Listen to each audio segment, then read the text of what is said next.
Hey everyone, we are back with part 2 of how to make a quick, easy wargaming table.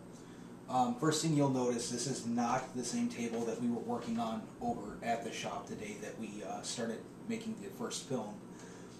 Things got a little hectic, and with a lot of the schedules clashing at the time, we ended up having to finish the boards without filming. So this is a personal board I have here for the house. It's actually cut into multiple pieces, so that way it's easier to transport and move back and forth. And this one also is not flocked because it's going to be double-sided, but for the purposes of finishing the previous board, this will work just as well. First thing you want to do is pick out what color board that you're going to have, and for me I'm going with more of an earth tone to the board. So I am putting a brown on it, and as you see I already covered this initial board in brown. You're also going to need a bit of a dark tone, and usually the best thing to use for this is a cheap dollar store or Walmart style paint, like these apple barrels I have sitting here. And usually with these kind of paints, because they break apart pretty easily, when you're making any type of a dark tone wash, it's really easy to make it with about a 10-part water, 1-part paint mix, as I already have mixed up here in this bottle. And as you see, it rolls down the side pretty well. And I've used some of it already on some of the other boards. So with that, we'll get started. Oh, sorry, the other things you're going to need is a sponge that, as you can probably see, I don't know if you can see on this crappy flip camera that I have, that it's all cut up. I just did that with one of my hobby knives just to give it a little bit more texture. An old paintbrush and an old piece of cardboard to use as your palette.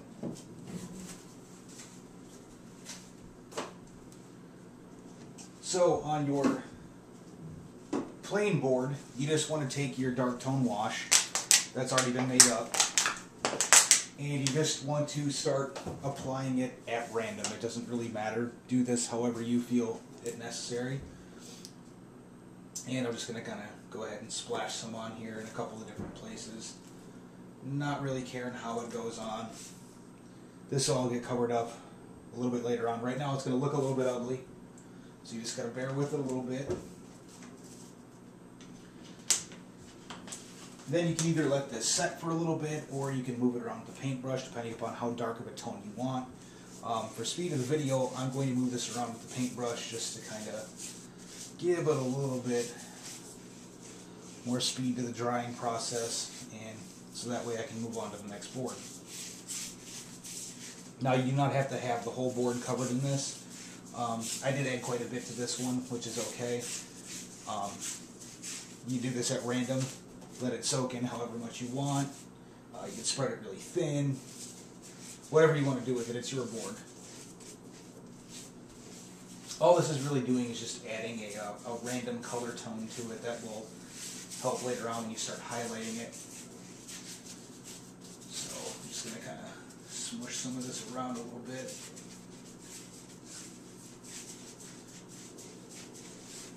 Nice and easy. Again, you don't have to have any type of major art skills to do this part whatsoever. Just making blobs.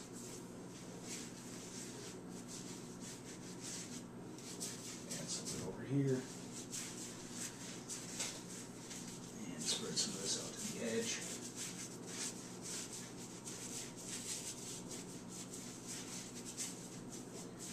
And just kind of do something like that. Now this one's a little bit heavier. You can do it a little bit. You can do it a little bit lighter if you want. It's entirely up to you. And since I'm doing this all basically in one shot without any editing on this video, I'm just going to go ahead and go to the next board that I already have dried off. Just going to pull this one aside and let it dry.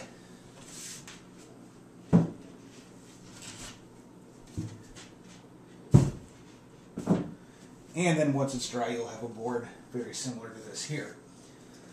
So as you see, it's still very splotchy, which is fine, because that's just going to add some different tone to the board to when you start adding the highlight. Now for the highlighting on this, you can either use a paintbrush and dry brush the whole board, or I like to use a sponge in a lot of cases because of the fact that it makes it a little bit more random as to how the paint goes on. You don't want to have a board look too uniform. It starts to take away from the look of it. and it starts to make it look a little bit too showy, and nature itself isn't very uniform. It's very random. So then what I do at this point is I take the same brown that I've been using to get this color here, and I just mix in a little bit of white, and you can do this at random. It doesn't have to match all the time when you're doing this, because you'll probably have to mix up multiple amounts. Just mix them together on the cardboard. Just take your sponge, mix it around.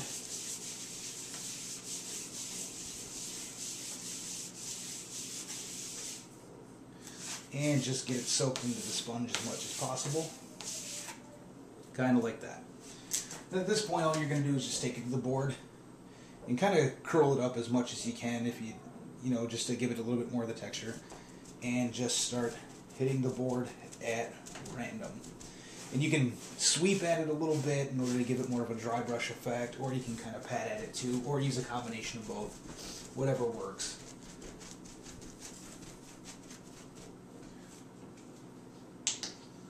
And for this,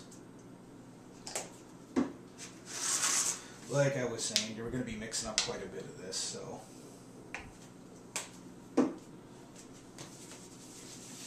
go nuts with it.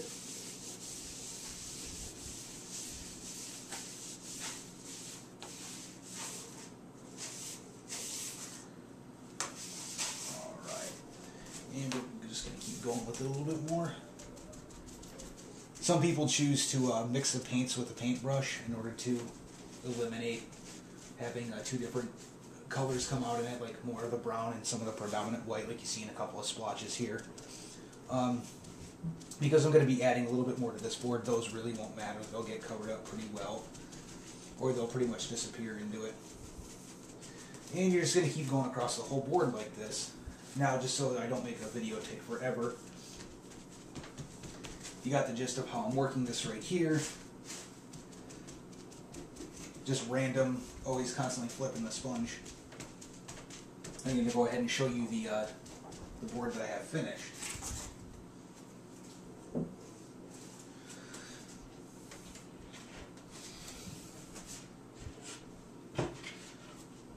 Once a board is finished, this is with the undertone and the highlight added to the top. As you notice, it starts giving it more of a natural tone to it.